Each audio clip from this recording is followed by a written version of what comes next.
세계 최초의 성문법은 주전 1800년경에 편찬된 것으로 알려진 여러분들도 잘 알고 있는 함무라비 법전입니다.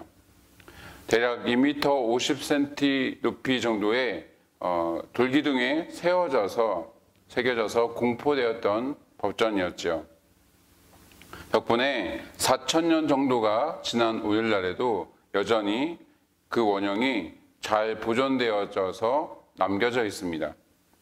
내용을 살펴보면 몇 가지 특징을 살펴볼 수가 있는데, 그 중에 하나가 신분제도가 있었고 또 같은 계급끼리는 상해법이 동등하게 적용되어졌다라는 것입니다.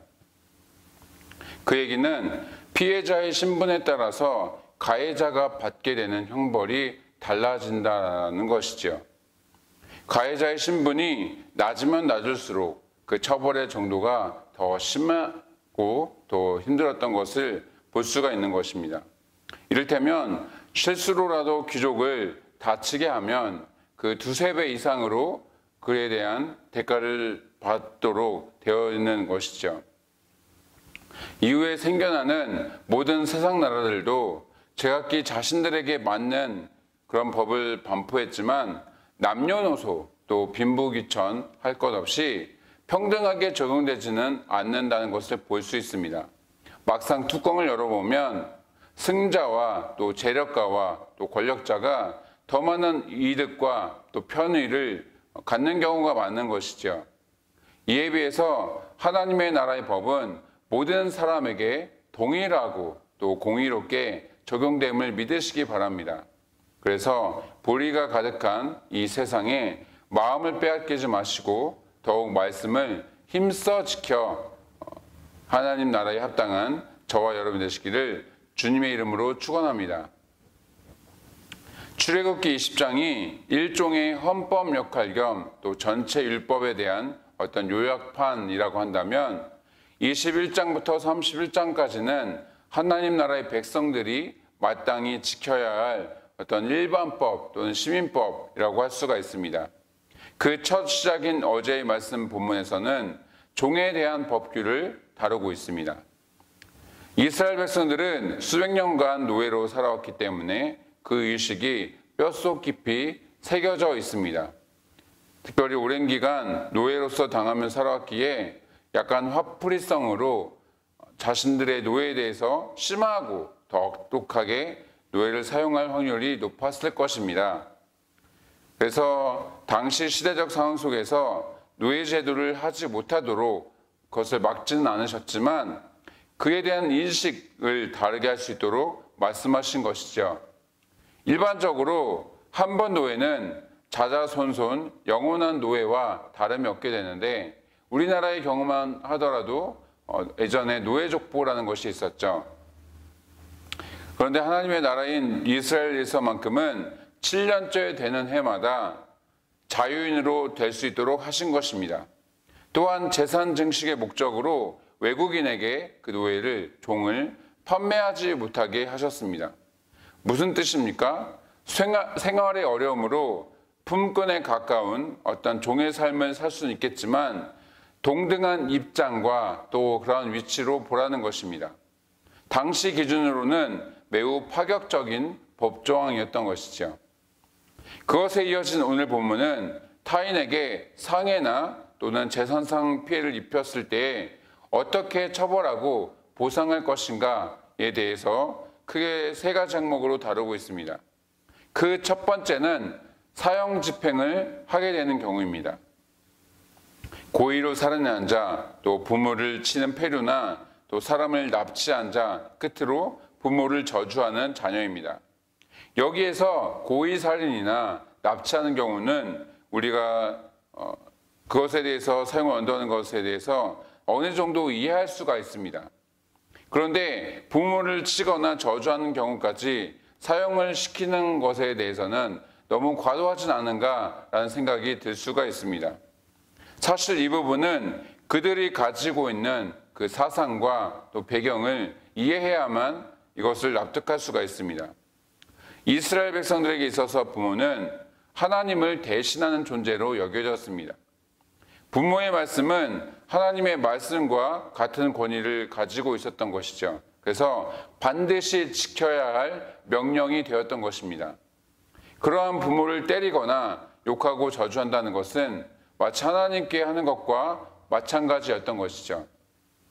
말하자면 그것이 신성모독으로 간주되었기 때문에 공개 처형하도록 명령하신 것입니다. 두 번째로는 사람이 사람에게 상해를 입힌 것에 대해서 말씀하고 계십니다. 서로 싸우다가 돌이나 또는 주먹으로 쳤는데 며칠간 누워있다가 다시 일어나게 되면 아무 일도 하지 못한, 그러니까 누워있느라 그 어떤 일도 수입을 얻지 못하는 그 일수만큼의 보상만 하면 됩니다. 남종이나 여종을 쳐서 당장에 죽게 하면 형벌을 받지만 그들이 하루 이틀 연명하게 되면 그 형벌을 받지 않아도 되는 것이죠. 혹여 싸우는 도중에 임신한 여인이 있어서 그 여인을 치고 실수로라도 치고 낙태하게 되면은 남편의 청구대로 그 벌금을 내게끔 규정하였습니다. 하지만 그 외에 다른 피해가 있으면 그에 상응하는 것만큼의 처벌을 내리도록 하셨습니다. 또한 주인이 만약에 남종이나 여종을 눈이라든지 아니면 치아라든지 같은 어떤 신체의 일부분을 상하게 하면 그 종들을 놓아주도록 하신 것이죠. 여기에서 눈여겨보아야 할 대목은 크게 두 가지입니다. 하나는 종들에 대한 처우를 담은 내용이 들어가 있다는 것입니다. 이전부터 노예들은 인간 취급을 받지 못했습니다. 죽이든 살리든 제3자가 관여하지 못했고 그 모든 것은 주인의 마음이었던 것이죠. 그런데 하나님의 율법에서는 종들의 신분이 기본적으로 같은 이스라엘 백성들이었기 때문에 경제적인 문제로 어쩔 수 없이 그들이 한때 종의 생활을 하기는 하더라도 때가 되면 동등한 위치로 회복될 것입니다. 그래서 함부로 하지 못하도록 한 것이죠. 눈여겨볼 또 다른 하나는 받은 피해만큼만 되돌려주는 것입니다. 고대 사회는 복수가 복수를 낳는 구조로 되어 있었습니다. 그런데 그와 같은 방식으로 하나님의 백성들도 동일하게 세상의 방식과 같이 생활한다면은 결국에 세상 사람들과 구별되는 것이 사라질 것이고 또 그들의 삶은 그만큼 피폐해지게 되는 것이죠. 끝으로 세 번째는 소와 관련된 규정입니다. 약속의 땅 가나안으로 들어가게 되면은 그들의 주된 생활은 농경 생활이 될 것입니다. 그래서 그 이전보다 소의 가치는 더욱 올라가게 되어 있습니다. 게다가 고대 사회에서는 가장 귀중한 자산이기도 했기 때문에 소와 관련된 그 법을 마련해 주고 계신 것이죠. 그렇게 값어치가 있더라도 만약 어떤 소가 사람을 죽게 하면 그 소는 돌로 쳐 죽이게 되어 있습니다. 또한 그 소의 고기조차 먹지 못하도록 하셨지요. 아무리 소가 귀중하다 하더라도 인간의 생명보다 중요하진 않기 때문입니다. 쉽게 말해서 물질보다 소중한 것은 인간의 그 존재 자체라는 것입니다. 특이점은 기본적으로 소는 들이받는 성향이 있기 때문에 주인이 소를 잘 관리하지 못해서 성인 남녀를 죽게 만들면 그 주인까지 함께 처벌하도록 한 것입니다. 다만 어린 자녀나 또는 종들을 죽였을 경우에는 그에 합당한 보상을 하게 하신 것이죠. 한편 가축 그 자체로서 소의 가치가 기본적으로 높긴 하지만 농경사회에서의 소는 또 생활 필수품이라고 할 수 있습니다. 때문에 귀금속류를 제외하고 가장 값비싼 재산이고 또 필수품이다 보니까 누군가 실수로라도 소를 죽게 하면 그 주인에게 그 소에 대한 값을 치르게 하셨습니다.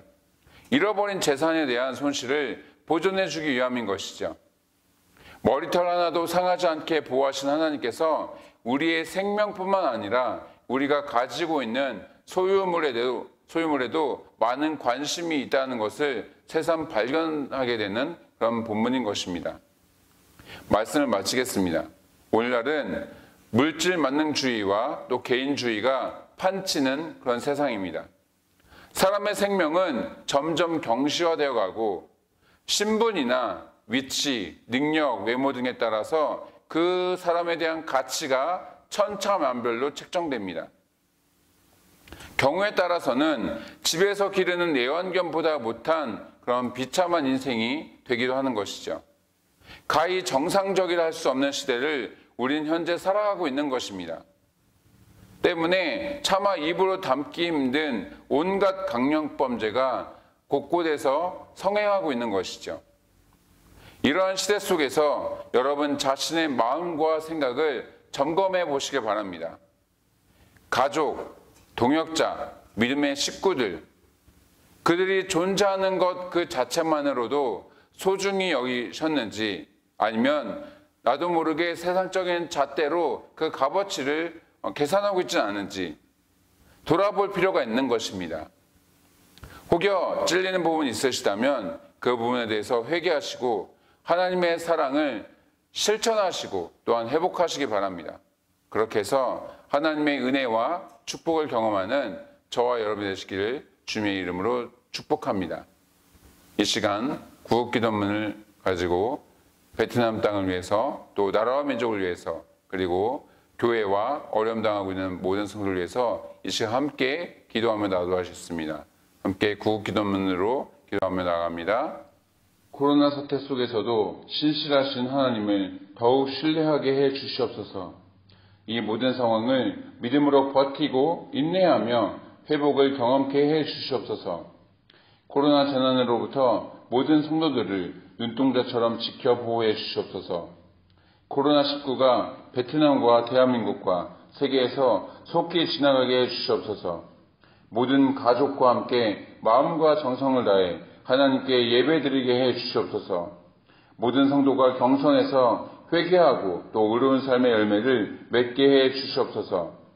교회의 생명사역을 적극 추진할 수 있는 여건을 속히 허락해 주시옵소서. 성도들이 처한 모든 환난과 어려움 가운데 피할 길을 허락해 주시옵소서. 성도들의 생업과 삶의 터전을 지켜주시고 결코 좌절하지 않게 해 주시옵소서. 이 땅에 확산되고 있는 코로나를 막아주시고 완전히 종식시켜 주시옵소서. 존귀하신 예수 그리스도의 이름으로 기도드리옵나이다. 아멘. 시간 계속해서 나라와 민족을 위해 또 교회와 어려움 가운데 있는 성도들을 위해 그리고 여러분 각자의 기도 제목을 가지고 함께 기도하도록 하시겠습니다.